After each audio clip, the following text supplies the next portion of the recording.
The dust barely settled before another wave came. 300 men, shoulder to shoulder in a corridor of rock and sea, while the horizon ahead, the entire horizon, was moving. Not clouds, men. At the center of that Greek line, a Spartan king said nothing. He'd told his soldiers everything the night before. He had smiled, told them to eat well. We'll be dining in Hades tomorrow. He was not wrong.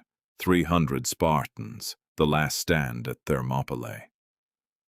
Before we begin, subscribe to Historeign for cinematic world history, told with depth, clarity, and power. And when this episode ends, tell us in the comments which ancient or medieval world you want us to uncover next. Persia had consumed the world. 3 continents under one crown. When Darius failed to punish Greece at Marathon, his son Xerxes came back with something that wasn't a campaign. It was a reckoning. An army so vast that ancient historians wrote the numbers down and posterity argued about them for centuries. Greece agreed on one thing. Someone had to hold the pass at Thermopylae, a coastal corridor barely 15 meters wide at its narrowest. Cliffs on one side, sea on the other, the only road south. Leonidas understood immediately what that geometry meant. Against Persian numbers in the open, Greece was finished. But in the pass, cavalry was useless. Numbers were useless. Only discipline, armor, and will. And Spartans had all 3. He had understood something else before the march began. At Delphi, the oracle had been plain. Either Sparta falls or a Spartan king dies. He brought 300 men chosen specifically from those who already had living sons, men whose lines would survive without them. He marched them north. At its narrowest, the pass was perhaps 15 meters wide, sheer cliffs on one side, sea pressed against the rock on the other. No beach, no margin. The Greeks found an old wall and rebuilt it, gave themselves an anchor to fight behind. Standing inside it with shields locked and spears leveled, the numbers outside stopped mattering. One way in, one way out, and they were between. Xerxes waited 4 days. He sent scouts. He couldn't understand what he was seeing. A handful of Greeks blocking his road, not moving, not afraid. He sent someone to explain it. The answer came back unchanged. Before a great battle, Spartans comb their hair. They are preparing to die. That is what they do. Xerxes sent messengers forward. The demand was simple. Lay down your arms, submit, walk away alive. Leonidas sent back 2 words. Molon, Labe, come and take them.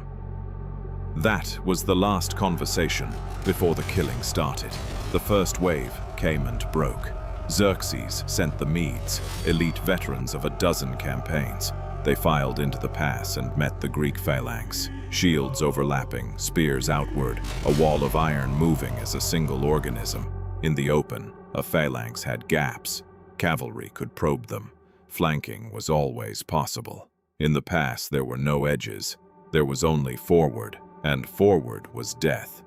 The Spartans used a controlled retreat, pulled back deliberately, let the Persians surge forward thinking the line had broken, then turned, locked shields, and destroyed them in the ground they'd just crossed.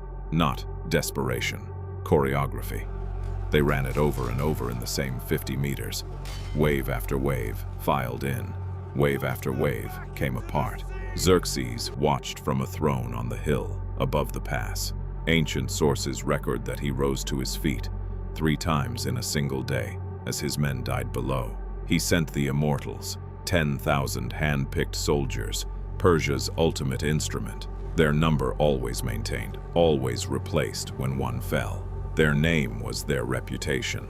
The pass reduced them to men, and men died in the pass like everyone else. His name was Ephialtes, a local man, a Greek. He came to Xerxes with information. There was another path, a mountain trail through the heights above the cliffs and down the far side, directly behind the Greek position. Leonidas had known it existed. He had posted Phocian troops in the heights to guard it. Before the third dawn, the immortals moved up the trail in silence. The Phocians heard them too late, scrambled to higher ground. and the Persians walked past them. They had no interest in the mountain. They were headed for the valley. When word reached Leonidas in the gray hours before sunrise, he understood immediately. The same cliffs that had made the pass unassailable were about to make it a tomb. Persians ahead, Persians behind. A corridor with no exits. He called a council. He was honest. Most of the Greek allies chose to withdraw, and he let them go. Most left. The Thespians, 700 of them, refused. Their city lay directly in Xerxes' path. They had no illusions about what going home meant. They stayed with clear eyes, and that deserves to be said plainly. And 300 Spartans stayed because Leonidas decided to stay. He had known before the march began that he wasn't coming home. The betrayal, the surrounded pass, none of that changed the answer. It only confirmed it. He ordered his men to eat before the sun rose. Then he moved them forward, not back to the wall, but out past the narrows into wider ground, where they could fight rather than simply absorb. If this was the end, they would meet it moving. The Persians came from in front, and soon from behind. The Greeks fought through the encirclement with the full knowledge of what was happening and the full decision to keep going.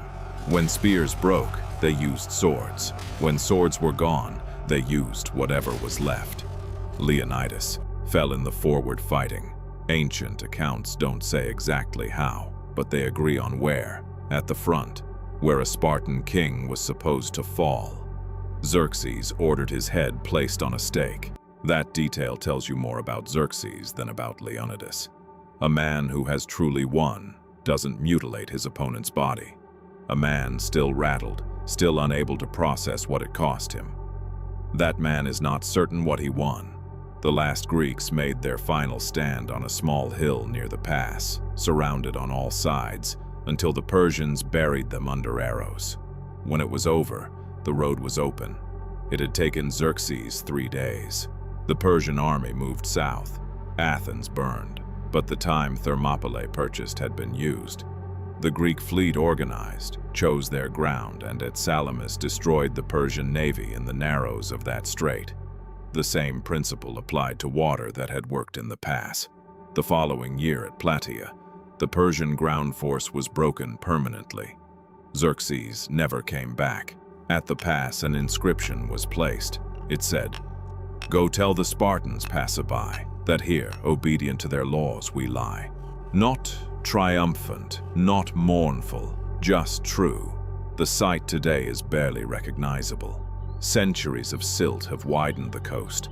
What was once a sliver of rock and water is now open farmland. Ordinary ground that people drive through without a second thought. Somewhere beneath it are the men who stayed. Not all famous, not all Spartan. Men whose names were never recorded, who died in a place they had never seen before, because a decision had been made and they had agreed to it. What they did in 3 days outlasted the empire that killed them.